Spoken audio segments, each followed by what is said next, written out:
তাহেরের সাথে ব্যক্তিগতভাবে আমাদের কোনো বিরোধ নেই, কোনো বিদ্বেষ নেই, কোনো শত্রুতা নেই।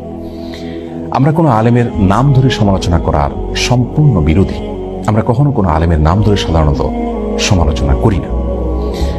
বিশেষ করে কোনো আলেম যদি এমন কোনো মত পোষণ করেন যে মতের সাথে আমি একমত নই, কিন্তু তার মতের সপক্ষে কোরআন হাদিসের কোনো দলিল তিনি এমনভাবে পেশ করেন যে কোরআন হাদিসের আলোকে তিনি সে মতটি পোষণ করেছেন, এটি তার একটা বুঝ, তার একটি গবেষণা এমনটি হতে পারে, তাহলে সেক্ষেত্রে তার বিরুদ্ধে বিষোদ্গার করাকে আমরা সঠিক কাজ মনে করি না।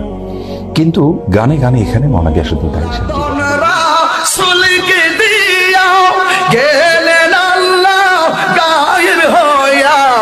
আল্লাহর দনেরা সুলকে দিয়া গেলেন আল্লাহ গায়েব হইয়া, রাসূলের ধন খাজা পাইয়া, রাসূলের ধন খাজা পাইয়া শুইয়া আছে আজমিরে, কেউ ফিরে না খালি হাতে খাজা তো। এখানে তিনি যে কথাগুলো বলেছেন, এই কথাগুলো যদি একজন ইমানদার মানুষ বলেন, বিশ্বাস করেন, তাহলে তিনি সঙ্গে সঙ্গে বেঈমান হয়ে যাবেন, সঙ্গে সঙ্গে তিনি ইসলাম থেকে খারিজ হয়ে যাবেন। তার সঙ্গে আর একজন মুশরিকের, একজন হিন্দুর কোনো পার্থক্য থাকবে না যদি তিনি এই গানের কথা মানাকে বিশ্বাস করেন। কারণ এখানে সুস্পষ্টভাবে আল্লাহর সঙ্গে শিরকে আকবর হয়, বড় শিরক হয়, এরকম কথা রয়েছে। এখানে বলা হচ্ছে যে আল্লাহর ধন রাসূলকে দিয়ে আল্লাহ গেলেন গায়েব হইয়া। আল্লাহর ধন যদি রাসূলকে দিয়ে আল্লাহ গায়েব হয়ে থাকেন, নাউজুবিল্লাহ, তাহলে সেক্ষেত্রে তার বিবরণ তো কোরআনে থাকবে, তার বিবরণ তো রাসূল আকরাম সাল্লাল্লাহু আলাইহি ওয়াসাল্লামের কোনো হাদিসে থাকবে। অথচ কোরআন হাদিসে এরকম কোনো কথা তো নাই, বরং হুবহু এর বিপরীতটি কোরআনে রয়েছে অত্যন্ত পরিষ্কারভাবে, স্পষ্টভাবে। সূরা আনআম সহ কোরআন কারীমের 2 জায়গায় আল্লাহ রাব্বুল আলামিন বলেছেন তার রাসূলকে নির্দেশ দিয়ে, কুল লা আকুলু লাকুম ইনদি খাযাইনুল্লাহ ওয়া লা আ'লামুল গায়ব। হে রাসূল, আপনি বলে দিন মানুষদেরকে, আমি কখনো তোমাদেরকে এই কথা বলি না যে আল্লাহর ধনভাণ্ডার আমার কাছে আছে এবং আমি গায়েবও জানি না। দেখুন, এখানে আল্লাহ রাব্বুল আলামিন পরিষ্কারভাবে তার রাসূল সাল্লাল্লাহু আলাইহি ওয়াসাল্লামকে বলছেন, আপনি বলে দিন মানুষদেরকে যে আল্লাহর ধনভাণ্ডার আমার কাছে নাই। সুবহানাল্লাহ, কেমন যেন এই গানের খণ্ডনে আল্লাহ তাআলা আয়াত নাযিল করেছেন। গানের কথামালা সরাসরি এই কোরআনে কারীমের বিপরীত। তাছাড়া আল্লাহর ধন রাসূলের কাছে দিয়ে আল্লাহ গায়েব হয়ে গেছেন, আবার রাসূল সাল্লাল্লাহু আলাইহি ওয়াসাল্লাম একটা খাজা পায়া খাজা আজমিরে শুয়ে আছেন। এই যে শেষের অংশটা, সেটা আরো জঘন্য।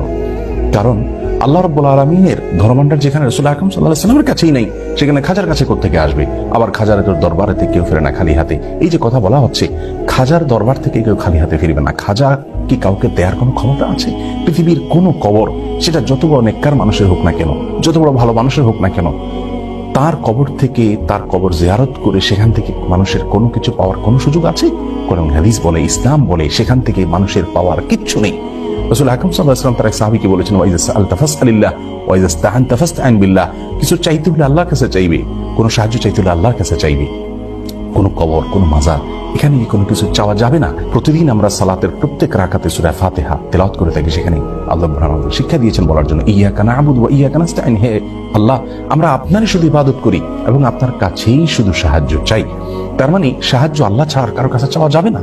সেখানে খাজার দরবার থেকে কেউ খালি হাতে ফিরে না, সেখানে যে চাওয়ার জন্য আমাদেরকে নির্দেশ দেওয়া হচ্ছে, নির্দেশনা দেওয়া হচ্ছে।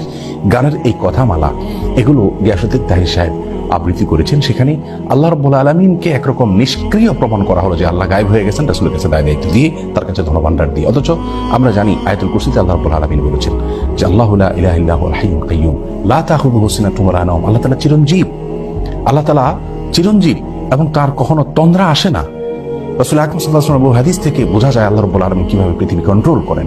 কোরআনে কারীমে আল্লাহ বলেছেন, ইউদাব্বিরুল আমর। আল্লাহ রাব্বুল আলামিন সমস্ত বিষয়গুলোকে কন্ট্রোল করে, নিয়ন্ত্রণ করে, সবকিছু আল্লাহ তাআলার হাতে। সেখানে এ ধরনের শিরকি কথা একজন মুসলিমের মুখ থেকে কখনো বাহির হতে পারে না। একজন আলেম তো অনেক পরের কথা, একজন ওয়াইজ বা বক্তা তো অনেক পরের কথা। আরেকজন বক্তা তার পীরের কারামতি বলতে গিয়ে তিনি আল্লাহ রাব্বুল আলামিনের যে পাওয়ার, আল্লাহ রাব্বুল আলামিন বিনীতভাবে আরজ করতে চাই, প্রিয় ভাই আমার, ইমানের প্রশ্ন আমাদেরকে আল্লাহর কাছে যেতে হবে। আমরা অন্য যাই করি না করি, অন্তত ইমান হারা হওয়ার মতো কথা, শিরকে আকবর হওয়ার মতো কথা থেকে আমাদের বেঁচে থাকা উচিত।